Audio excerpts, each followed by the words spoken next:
You have 15 days left to enable Facebook Protect. Turn on Facebook Protect before August 30, 2024.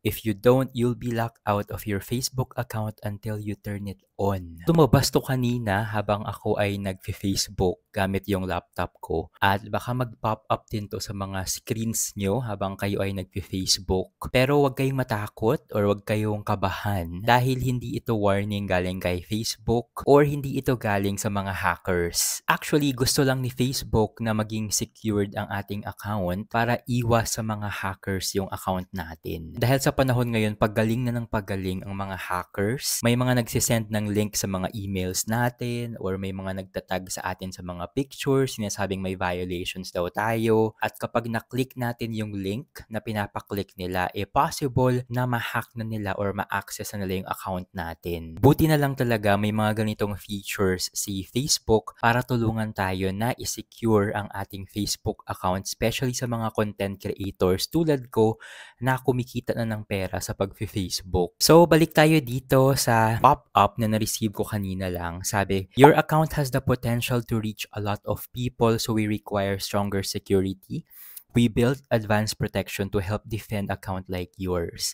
So, hindi ko sure kung sa lahat ba to or para sa mga content creators na marami-rami din yung reach or yung mga target audience gamit yung mga Facebook page nila. Pero dito wala talaga tayong tahakas dahil kapag hindi mo tinurn on yung advanced protection hanggang August 30, hindi natin ma-access yung account natin hanggat hindi natin tin-turn on itong advanced protection ni Facebook. So, ang next step dito ay i-click yung button sa pinakababa na turn on advanced protection para makaproceed tayo sa next step. At kapag na-click mo yun, ito ang bubungad sa inyo. Ayan, sabi, welcome to advanced protection. Your account has the potential to reach a lot of people.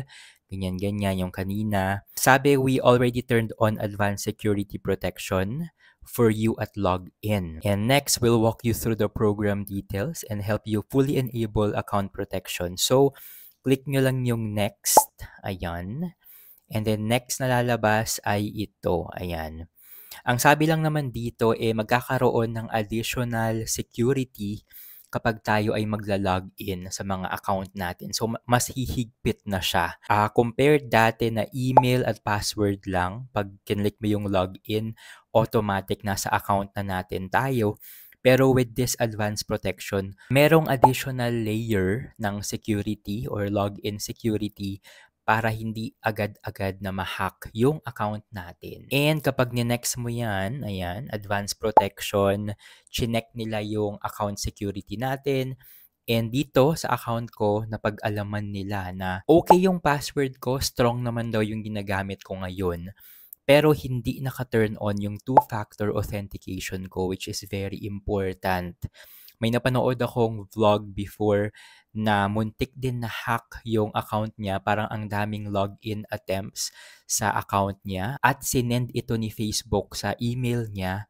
Buti na lang naka-turn on yung two-factor authentication niya. Kundi ginahack na yung account niya na meron siyang libo-libo na din yung followers sa page niya. Sa mga hindi nakakaalam kung ano ang two-factor authentication, nabanggit ko nga kanina na isa siyang additional layer of protection kapag tayo ay magla-login.